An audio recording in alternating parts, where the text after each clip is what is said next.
Number 18, Mr. Speaker.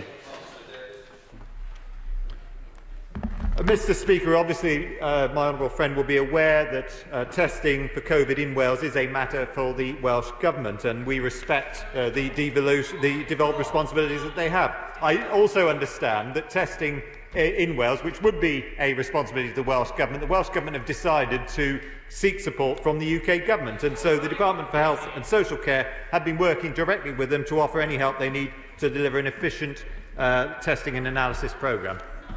Robin Moore.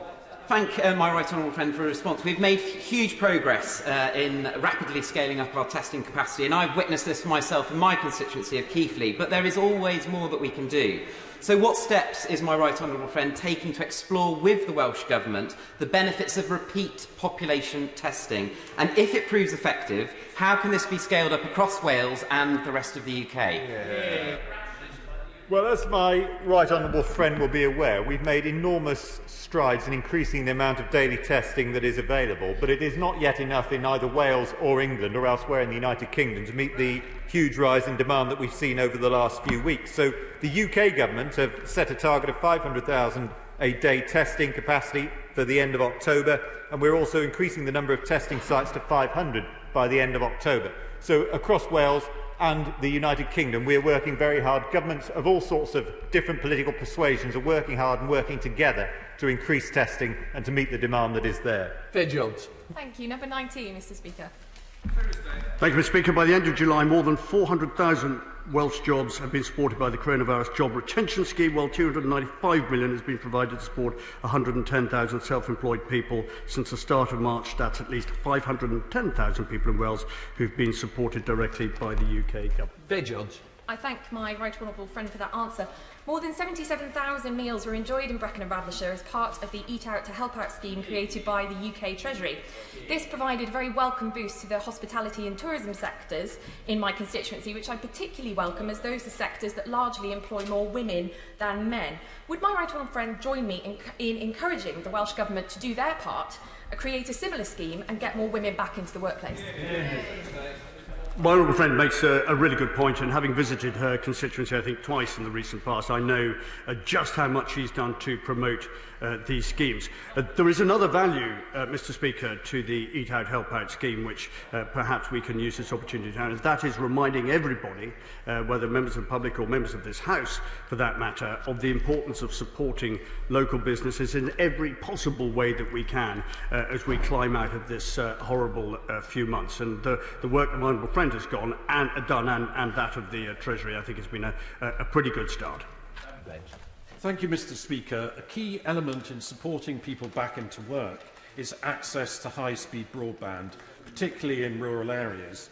Would my right honourable friend join me in welcoming the first broadband USO connection in Wales, which was launched last week in Tregeiriog in the Ceiriog Valley in my constituency of Clwyd South, as part of the government's, across the UK, their Universal Service Obligation scheme to improve broadband where it is currently running at a low level.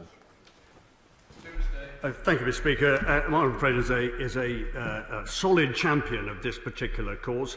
There are 3,500 premises in Clwyd South and over 200,000 in Wales that have access to full fibre connection. But as he says himself, this is only the start. So those businesses, those individuals who operate and really need high-quality broadband, the clock is ticking in their favour, and this will help jobs and families and prosperity in Wales. Lucy Powell. Question number 21, Mr. Speaker. Thank you, Mr. Speaker. The UK Government shares the steel industry's ambitions for a sustainable future in Wales, and that is why the Business Secretary, Chancellor and I worked to reach an agreement with CELSA, which saved hundreds of jobs in Wales. I have frequent discussions with Cabinet colleagues about supporting Welsh steel industry, especially in dealing with the impact of COVID-19. Lucy Powell. I thank the Secretary of State for that answer. In the debate held in this House the other evening, led by my honourable friend, the member for Newport East, we heard about how the Welsh steel sector has been so adversely affected by this economic crisis. The response from the Minister was yet again, I'm afraid, lots of warm words. When are we going to see more action, notwithstanding CELSA, but more action to support this vital industry in Wales to save jobs and the economy?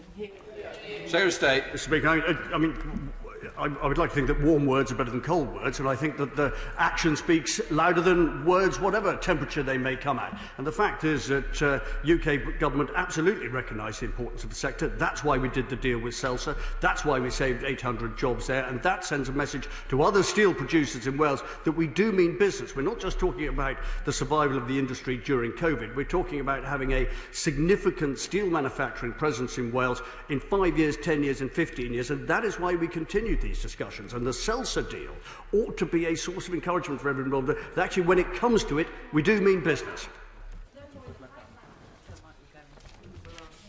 We now come to Prime Minister's questions, and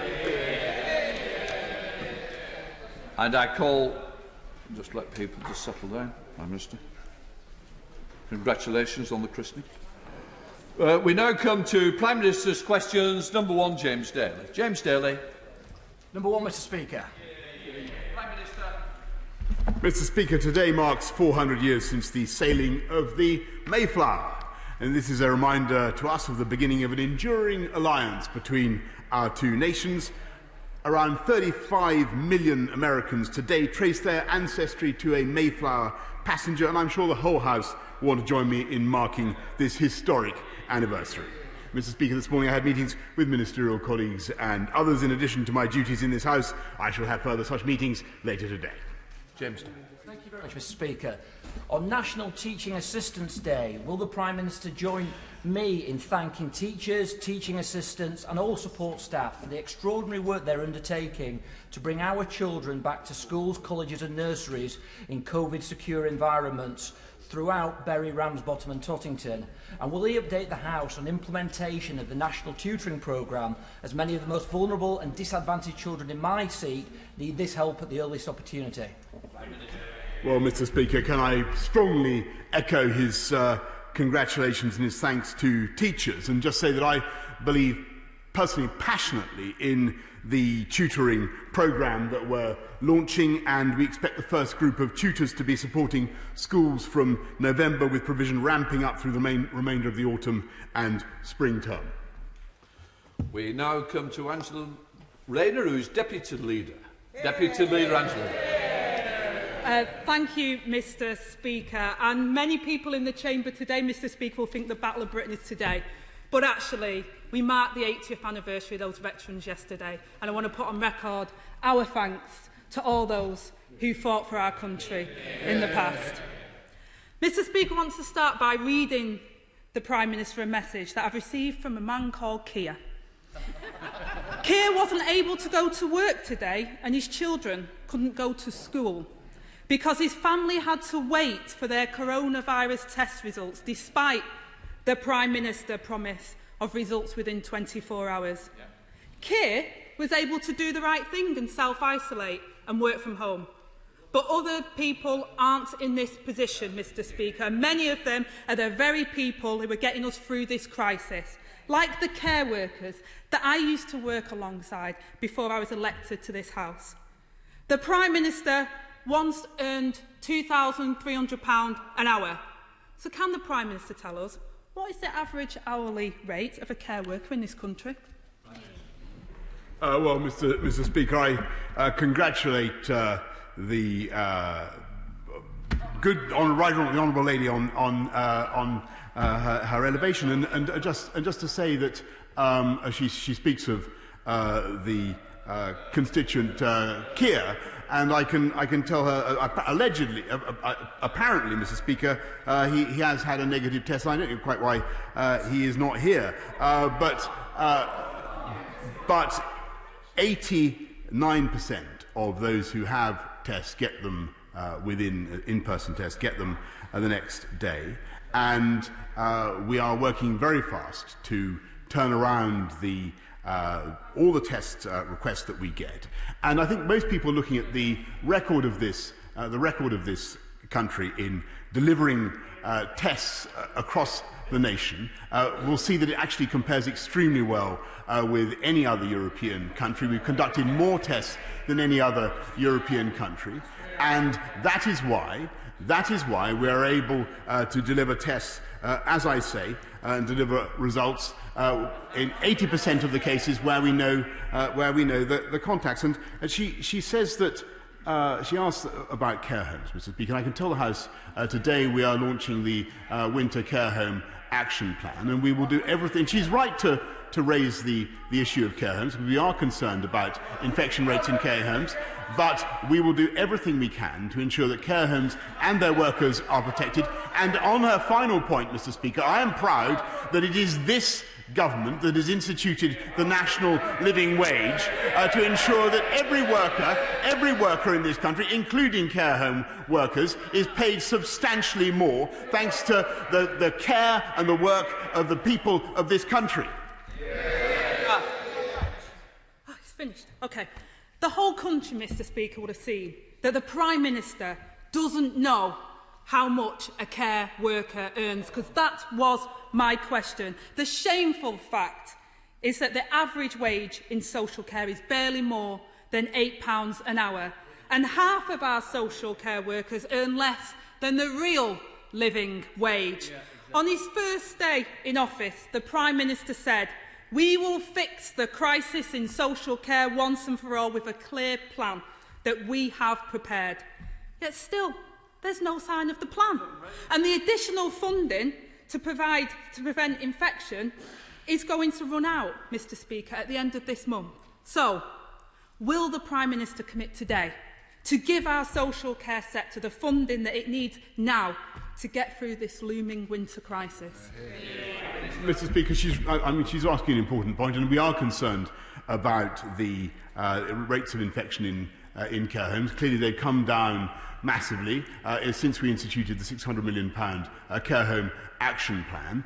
Tomorrow, we will be announcing a further, as I say, a winter care home action plan, and it won't surprise her to know that we want to see a toughening up of the rules governing the movement of workers from one care home to another. We want to make sure that we protect care homes from further infections, and that is the right thing to do. And I pay tribute to all the care home workers in this country for what they've done to help us bring down the disease. And we will make sure, Mr. Speaker, and as we have done over the last few months, that they get the PPE that they need, that they get the guidance that they need, and they get the cash that they need. And that's what this government is committed to doing. Angela Rayner. Well, Mr. Speaker, I do welcome the Prime Minister's comments, but I must say to the Prime Minister, get some skates on it.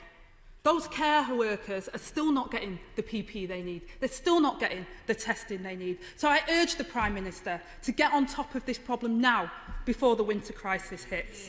The Prime Minister has put his faith in Operation Moonshot, but meanwhile, on planet Earth, there was no NHS tests available for several high-infection areas, including Tameside and Oldham, in my own constituencies. In July, the government promised that there would be weekly tests in care homes, and they promised this for September. So can the Prime Minister confirm, yes or no, do all care homes in this country have weekly tests?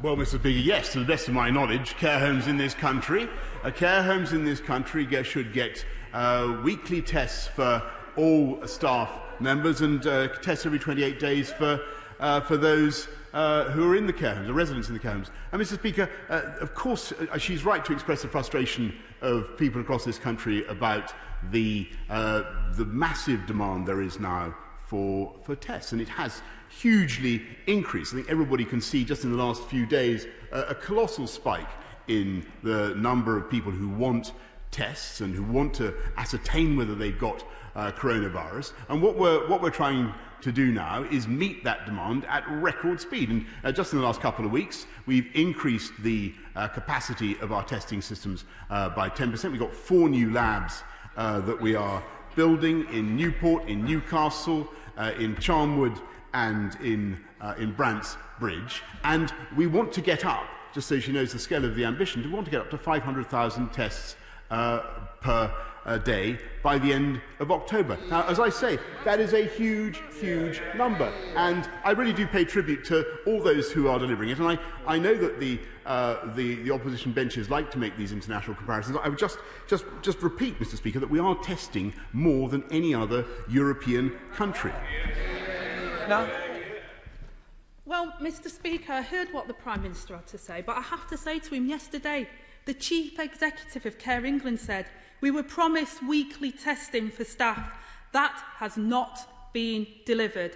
Time and time again, he makes promises and then breaks those promises. In June, he told this House, I can undertake now to get all tests turned around in 24 hours by the end of June. They've had 6 months, Mr. Speaker, to get this right, and yet the Prime Minister still can't deliver on his promises. The Health Secretary said yesterday it would take weeks to sort the situation out. Well, Mr. Speaker, we don't have weeks. But the government's latest figures show that there were an average of 62,000 people tested per day, not 500,000. The Prime Minister has said that testing capacity is at 300,000, but the average is 62,000 a day. How does the Prime Minister explain this? Mr. Speaker, we have delivered on, as I say, the most thoroughgoing testing regime anywhere in Europe, and we now have capacity. I think capacity has gone up from 200.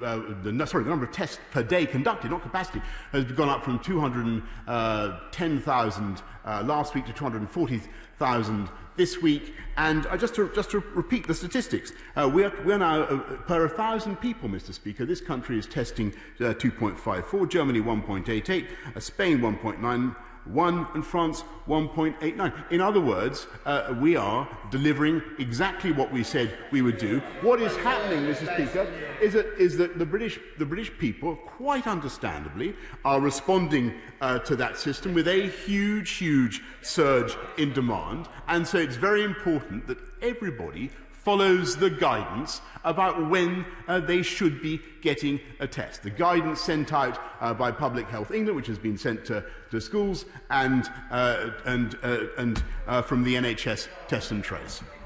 Angela Rayner. Well, Mr. Speaker, once again I see that the Prime Minister says it's somebody else's fault. It's the public that are using up the tests. These were the government's own figures and own targets, Mr. Speaker, that they failed on. And the next time a man with COVID symptoms drives from London to Durham, it'll probably be for the nearest COVID test. Now, Mr. Speaker, I want to start to move on to another very serious issue.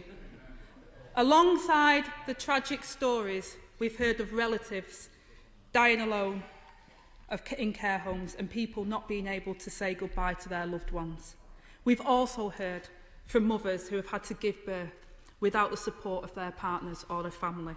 The Health Secretary yesterday said that the new guidance had been issued, but even under that new guidance, many birth partners will not be allowed to join at that moment of until that moment of established labour, leaving women enduring difficult labours, or even worse, traumatic and devastating miscarriages, alone, without support.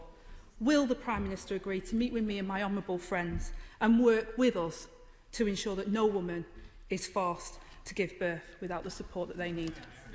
Well, Mr. Speaker, she's absolutely right to raise the issue that she does, and the members across the House will share her feelings entirely. I totally agree that birth partners should be able to attend the birth. That's why we changed the guidance in the way that we did. And of course, I'm very happy to encourage cooperation between her and my right honourable friends in the Health Department to take the matter forward. But I perfectly understand the point that she makes, and she's entirely right.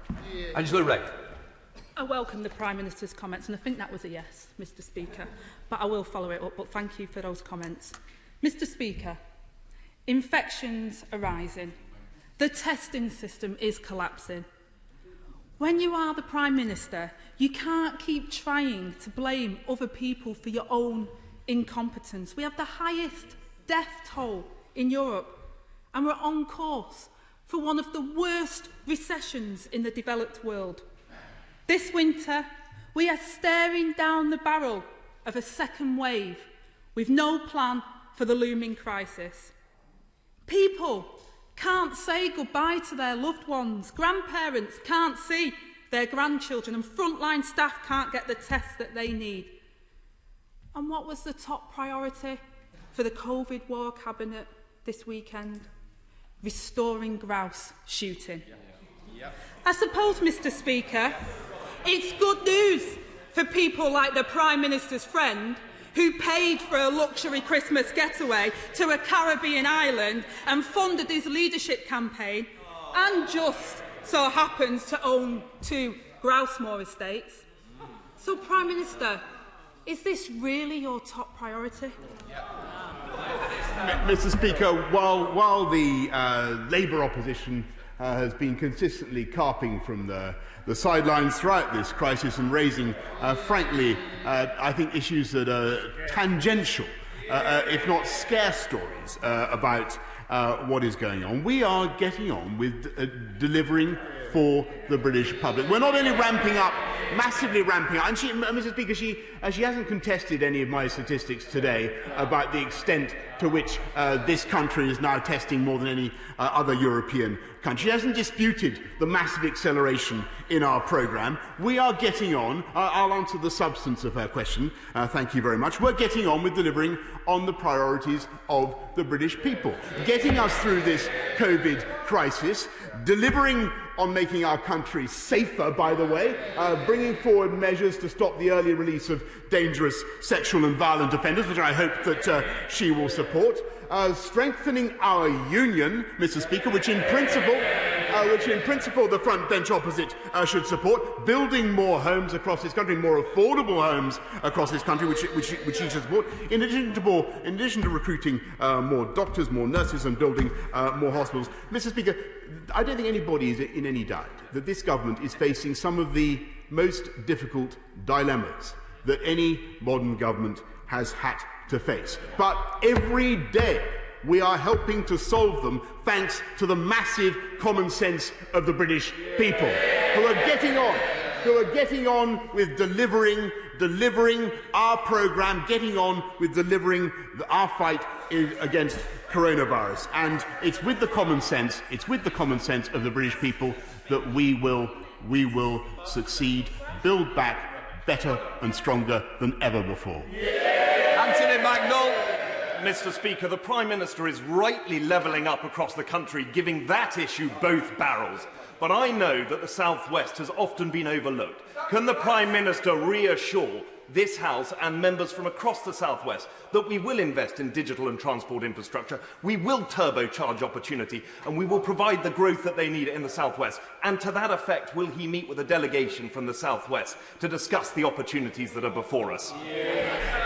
Mr. Speaker, it's precisely because we believe in his vision that I share of a great South West that we are allocating considerable sums to the maintenance and improvement of school estates in his constituency. I might single out West Alvington Church of England Academy and Eden Park Primary and Nursery School, which will benefit from just some of this funding. And as for his request, I will happily consult my diary, Mr. Speaker. We now come to the Leader of the SNP, Ian Blackford. Thank you, Mr. Speaker. Mr. Speaker, in his previous life as a Daily Telegraph journalist, this Prime Minister wrote, and I quote, "Devolution is causing all the strains that its opponents predicted, and in allowing the Scots to make their own laws while free-riding on English taxpayers, it is simply unjust." So, let me ask the Prime Minister 2 specific questions that need 2 specific answers. Firstly, does he still think that devolution in Scotland is unjust? And secondly, where does he believe full spending and decision-making powers over our NHS, education, infrastructure, economic development, culture and sport should be held? With Scotland's Parliament or with Westminster? Obviously, Mr. Speaker, there is a very considerable, and there has been a massive devolution of powers to Scotland, and the Scottish people had the opportunity to vote for more in 2014, as he will recall, in a once-in-a-generation event, and they chose decisively to reject that, I recall, and I think that he said it was a once-in-a-generation event as well. They now have the opportunity, Mr. Speaker, to vote to support the further devolution of powers in the UK Internal Market Bill. And I hope that he will join us in the lobbies in support of that bill. Ian Blackford. My goodness, what nonsense. I never once talked about a once-in-a-generation, and the Prime Minister should withdraw that. As usual, Mr. Speaker, the Prime Minister is all over the place. He doesn't remember what he's written. He doesn't understand his own Brexit deal, and he doesn't even know what's in the Internal Market Bill. I'll tell him. Clause 46 of this bill allows this Tory government to bypass Scotland's Parliament and take decisions on the NHS, on education, on infrastructure, on economic development, culture and sport. Mr. Speaker, a blatant power grab. We all know that what the Tory backbenchers are saying behind closed doors. The Prime Minister's incompetent. He can't govern, and they want him away before the next election. Mr. Speaker, Scotland's legacy will be in being a fair, decent, law-abiding independent nation-state. Will the Prime Minister's legacy be leading the UK to break international law and break this failing union? Hear, hear. Minister. Well, Mr. Speaker, I'm not quite clear from that question whether he's in favour of the union or not. I take it from his hostility to me, Mr. Speaker, that he wants to support the union. So do I. And the best thing he can do is to support the UK Internal Market Bill, which buttresses, as he knows, a surge of powers transferred to the devolved administrations in more than 70 areas. And I should just remind him that just in the recent coronavirus crisis, 5.4 billion has been transferred spent in Scotland as a result of Barnett consequentials. And I'm proud to say that 70% of the testing that has taken place in Scotland has been supported by the UK government. And I hope, for that reason, if he's a convert to the union, which I take it from his question, then that is just one of the reasons he should back it. Well, Logan. Thank you, Mr. Speaker, and please allow me to push back against what has just been said. The Prime Minister has done a stellar job at fending off economic depression right across the United Kingdom, including in Scotland. Now, my worry turns to a psychological depression. Tighter restrictions have forced more businesses to shut in Bolton, and whilst 13,900 jobs were saved through furlough, more needs to be done. When the time is right, can I invite the Prime Minister to pound the streets of Bolton North East, and before then send in the pennies of the Exchequer and more testing kits from Health? Yes, indeed, Mr. Speaker, we will do that, and I'm delighted to say that Bolton will receive at least 500, in addition to the £40 billion we spent on the coronavirus job retention scheme, the £30 billion plan for jobs. Bolton will receive at least 500,000 from the Towns Fund, Mr. Speaker, to spend on your high street, their high street, Mr. Speaker, and community. Come to the new leader of the Lib Dems, Sherwood Davey. Thank you, Mr. Speaker. Research by the Disabled Children's Partnership shows that 3/4 of families with disabled children had their care support stopped during lockdown. The Coronavirus Act is partly to blame, as it relaxed the duties to assess and meet the needs of disabled people. As a father of a disabled child and the patron of the Disability Law Service, I've seen legal advice that suggests that his government broke international law in how the Coronavirus Act reduced the rights of disabled people. So before this House is asked to renew the Coronavirus Act, will you meet with me to discuss how we protect the rights to care of disabled people and act lawfully? Mr. Speaker, first can I congratulate him on his securing the leadership of his party, and I must say to him I'm not aware of that particular allegation about the legal effects of the Coronavirus Act, and be only too happy to write to him very shortly to clarify the matter. Nigel Mills. Thank you, Mr. Speaker. Residents of Amber Valley were finally relieved yesterday when a proposal for a 1,000-strong festival were withdrawn after it became clear the council didn't necessarily have the power to resist it, even given the ongoing public health crisis. Could the Prime Minister ensure that councils can, while COVID restrictions remain in place, resist such festivals in the interest of public health? I thank my honourable friend for that important question, because I do believe it illuminates a question that councils are asking themselves, and I wish to affirm very strongly that they do have the power to stop such events in the interest of public health, and they've taken the right decision. Mr. Carmichael. Thank you, Mr. Speaker. Last week, the Secretary of State for Northern Ireland said that the UK Internal Market Bill would breach our obligations under international law. Yesterday, the Advocate General for Scotland said that the Secretary of State was wrong to say that. Today, the Secretary of State says that the Advocate General was wrong to say that he was wrong. Now, it's of course possible that they are both right in saying that the other is wrong. But surely an important matter such as this requires clarity. And for that reason, will the Prime Minister now undertake to publish the advice he's had from all his law officers so that the House can make an informed decision on the question of legality come Monday?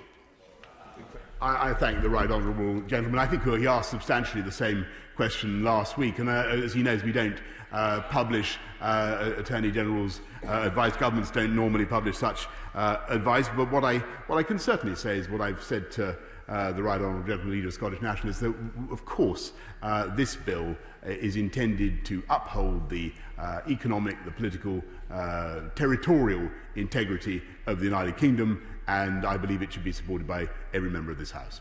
Thank you, Mr. Speaker. My right honourable friend has always highlighted the importance of gigabit connectivity, and digital infrastructure has been vital in keeping us connected throughout the pandemic. Could he update the House on the government's progress towards the rollout of gigabit broadband across the country, and in particular whether the £5 billion of government funding is being used to connect hard-to-reach areas like those in my North Devon constituency?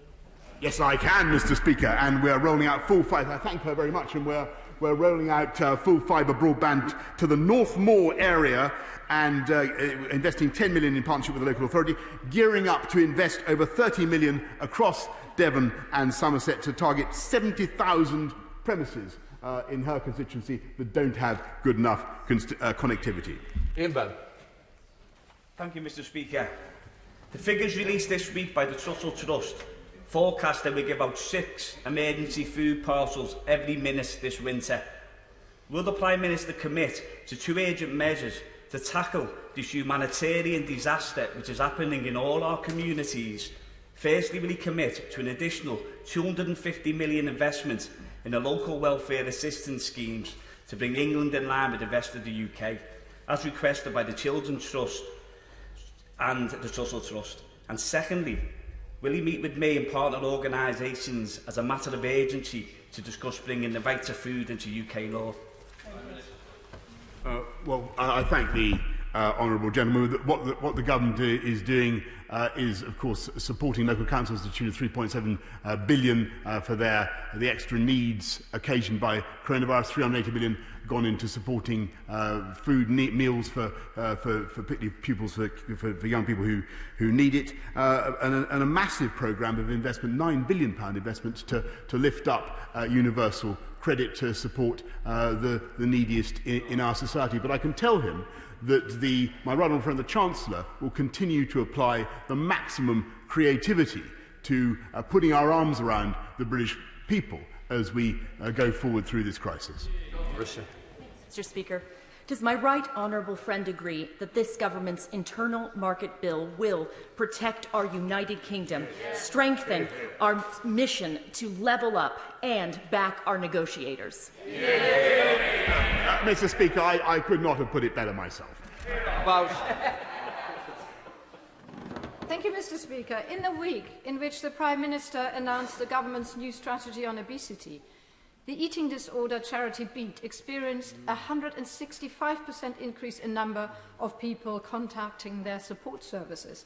I am pleased that the Prime Minister is focused on obesity, which is a very serious national health issue, but as the chair of the APPG on eating disorders, I have been contacted by many who suffer from an eating disorders, and they have approached me with concerns with certain aspects of his obesity strategy and the adverse effects it would have on them. Will the Prime Minister take these concerns seriously and commit to arrange to a meeting between sufferers of an eating disorder, myself, and the relevant minister in his health team? Yes, Mr. Speaker, and I'm acutely conscious that there are no glib, easy answers in this area of public policy, and I happily undertake that the relevant minister should meet with the Honourable Lady as fast as possible to understand her concerns and the concerns of her constituents. Speaker, regional airports are going to play a crucial role in our recovery from the pandemic and in levelling up our country. But many of them, such as Cornwall Airport Newquay, have been very hard hit, not only because of the lockdown, but also the demise of Flybe. There is a very real concern that if our smaller airports close at this time, they may never open again, which will make the government's levelling up agenda even harder to deliver. So could my right honourable friend please ensure that our regional airports get all the help that they need, whether that be through grants, the government backing more public sector obligation routes, and would he carefully look at reducing air passenger duty, particularly on domestic flights? Yes, Mr. Speaker, I can tell my honourable friend, I thank him for sticking up for Newquay Airport, vital airport, in the way that which I've used many times, happily in the way that he does. We will continue to consider applications for public service obligations on routes such as into Newquay and elsewhere. And we will certainly look at air passenger duty, though, Mr. Speaker, it would be wrong of me to make any fiscal commitment at this stage. Thank you, Mr. Speaker. The Prime Minister holds the power to save jobs or sacrifice the livelihoods of my constituents. Currently, 17,700 people living in my constituency of York Central are furloughed. Their future rests in his hand. Next month, 22% of my constituents could lose their jobs and lose their futures unless furlough is extended. Reformed, yes, more flexible, a must. Targeted, absolutely. Extend and review is the only way forward. My question, Mr. Speaker, is will the Prime Minister do this? Well, Mr. Speaker, I think it's very important. I hope the Honourable Lady is not saying she simply wants to extend the furlough scheme, because I don't believe that is the right way, and I see the front bench shaking their head. I don't think that is sensible. We need to get people off furlough into work, and that is what this government is doing. That's why we've got the £2 billion kickstart fund, in particular to help young people into work. That's why we have the job retention bonus, to encourage employers to take people back on, to continue to employ people. And to answer her point directly, we will continue to apply, as I said just now, the maximum creativity as we have in putting our arms around the workforce of the UK. Thank you, Mr. Speaker. I recently visited the beautiful Mickfield Hall, a wedding venue in Sarrett, run by Anne and Jamie Rankin, to listen to their concerns about the wedding industry. Would the Prime Minister consider changing the number of attendees from a blanket limit of 30 to a fairer system which allows venues to hold a percentage, say 50%, of their usual licensed activity? This would allow many venues to bounce back and keep on their furloughed staff. Well, I so understand and appreciate the concerns of his constituents, which I know will have been raised with other members around this House, not just for the weddings business, but for many other businesses which are facing restrictions as a result of the social distancing rules that we've had to bring in. The trouble is, Mr. Speaker, that in all these things there is an increase in the risk involved, an increase in the spread of the risk of contagion, and we simply have to balance that risk against what we're seeing now in the spread of the virus. And so I must reluctantly say to the honourable member that we will work as fast as possible to get our whole economy open, to take all these restrictions off. But the way to do that is if the whole country works together, as we have done so far, to enforce social distancing, to obey the basic rules about hands, face, space, and get a test if you have symptoms, and the rule of 6 indoors and outdoors. That is the way that we will beat this virus. That's the way we'll control it and allow weddings and all other sectors, Mr. Speaker, to open up again. Stephen Deuter. Mr. Speaker, I too have had constituents in Cardiff South and Penarth contacting me with serious concerns on testing, and it's clear that the problems originate not in Wales, but with the UK testing and online system, leading to rationing, chaos and confusion, all the while the virus spreads further. Now, we're told, Mr. Speaker, that his chum Cummings has a seeing room. Well, it's clearly not working, because this should have been seen coming months ago, like the exams fiasco. The truth is, he's incompetent. He hasn't got control of this. When is he going to get a grip? Mr. Speaker, I think that once again the opposition is at risk of undermining the colossal work of NHS Test and Trace. And let me just give him one statistic, Mr. Speaker. Just in the last week, the average distance that people have had to go for a test has come down from 6 or 7 miles to 5 miles. We are continuing to improve this system the whole time. And I would remind the House, and those who want to run it down, that we are conducting more tests than any other European country, testing more people per thousand of population than any other European. Those are the facts. He doesn't like it. All he wants to do, Mr. Speaker, is score party political points. We now come to Deanna Davis. Thank you, Mr. Speaker.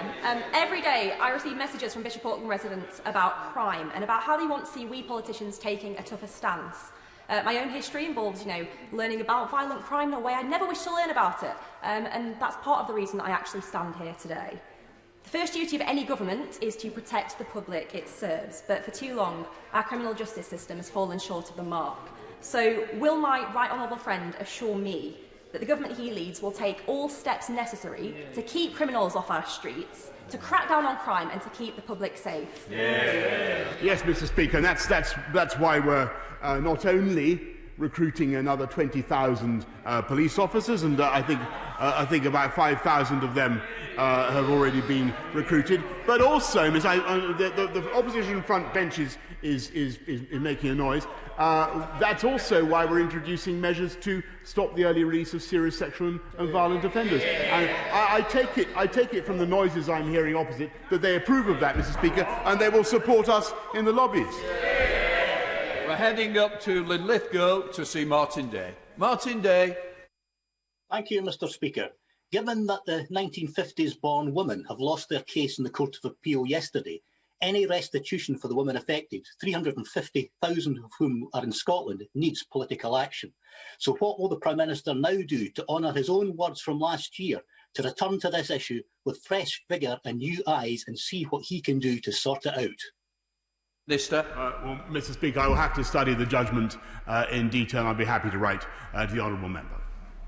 In order to allow the safe exit of honourable members participating in this item of business and the safe arrival of those participating in the next, suspending the House for 3 minutes. Order.